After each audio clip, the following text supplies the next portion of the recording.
Welcome back to Still Horse. We're taking a little break here at Harley-Davidson in Beulah, Bloomington. Steve, did you know it's Women's Motorcycle Month? Yes, it is. And what better way to celebrate it than the induction of a Women's Motorcycle Riders Memorial?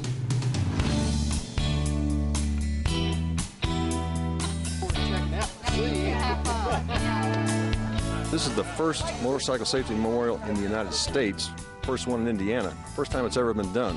It was designed for 7 different monuments to attach to the main base, and the first one to be attached today is the Ladies Memorial. So it's really exciting, and it's a nice day to be here for it. The sidewalk has places for personalized bricks in that.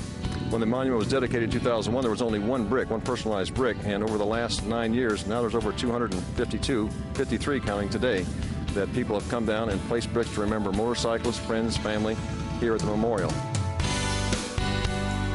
This is a women's memorial to honor women riders.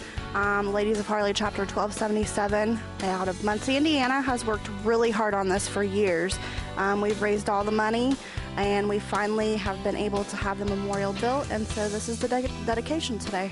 Tell me about some of the steps that it took to get here.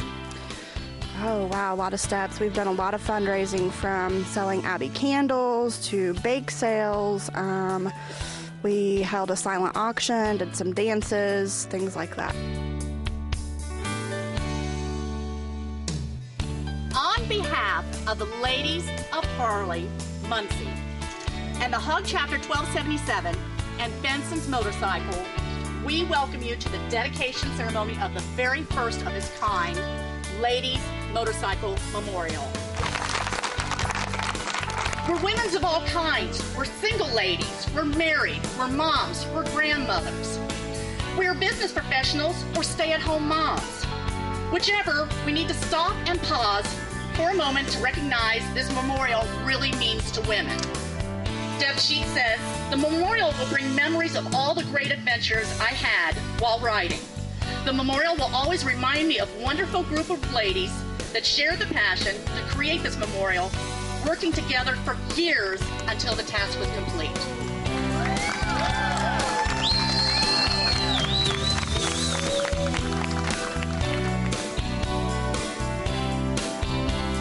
Who came up with the actual idea for the structure, what it would be? Well, we kind of both work together, and we start with a couple of different sketches, then we just kind of modify them and tweak them back and forth until we come up with something that everybody's happy with. What were your thoughts when you were putting it together? This is really hard. How are we going to do it? We thought it's going to be really cool when we get it done, but it was a ton of work because all the material that's being moved around is done at 2,400 degrees, so everything's done at high heat, so you have very short working time. So it's a pretty tough project. The entire monument is made of steel and stainless steel, hand forged under fire and force. Yeah. Well, I think it's really good. I think it's sexy, too. Besides being lasting, I think it's great. I think it's nice to have women riders recognized, first time ever. So this is really great. This is the first time this has ever been done.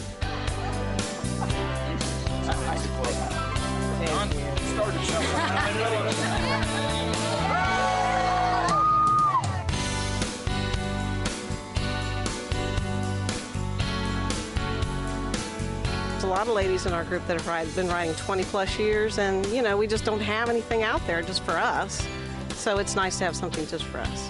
Very, very moving, very emotional. This monument's going to be here for a long time, and there's going to be a lot of riders pull up, and my wife and her friends and our chapter and some of the other ladies around spent so much time coming up with this, and just very proud,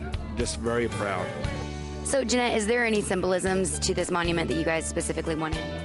Yes, just to be to where the ladies would have some place to be able to put our bricks in, separate from the men's. And there's a lot more ladies that are riding out there now than what there was riding before. Well, this means the world to us. We worked real hard to get it, and we wanted to be one of the first women in the United States to make a memorial like that. And I'm sure there'll be more memorials that pop up after this.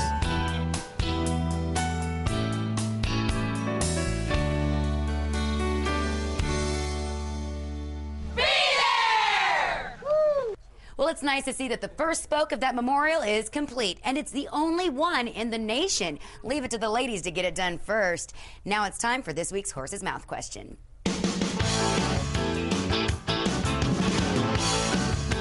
Emily Jacobs asks, where's the VIN number on a Honda motorcycle?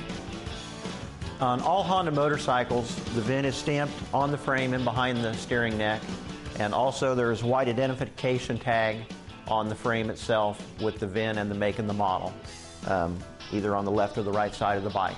And you heard it straight from the horse's mouth. You got a question for us? Remember, the only stupid question is the one you don't ask. Now let's take a look at the first installment of the Southside Harley-Davidson calendar.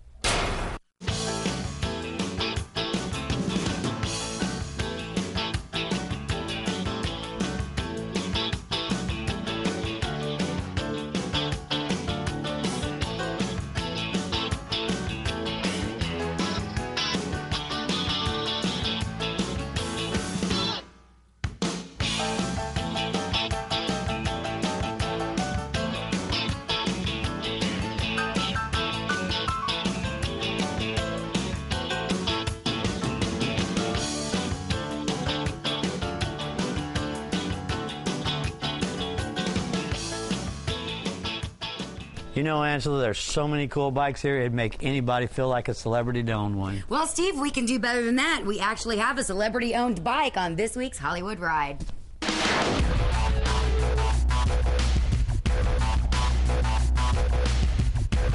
When he's not singing for fans, country singer Keith Urban can be found riding and clearing his head on one of his motorcycles.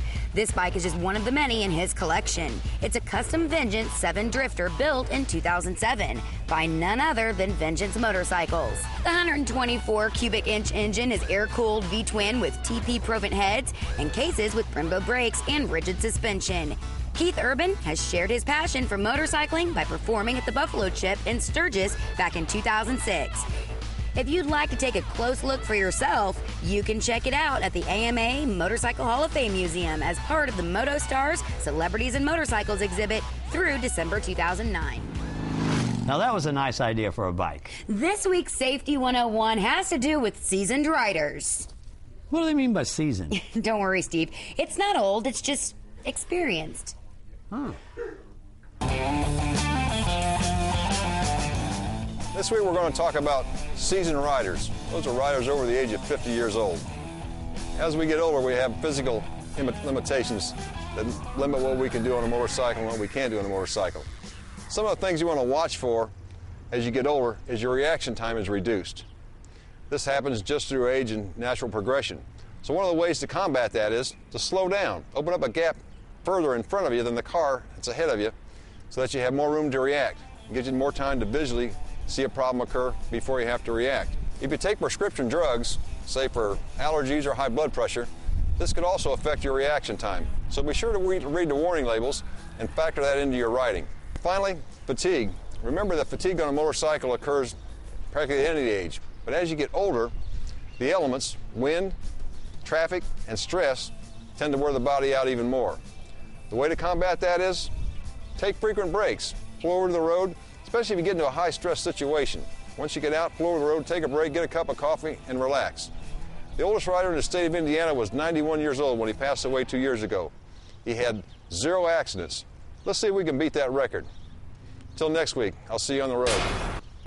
Well, Angela, it's always nice to visit with our friends here at Harley-Davidson Buell Bloomington. It sure was. There's more Steel Horse to come, but Steve, let's ride. Come along with us.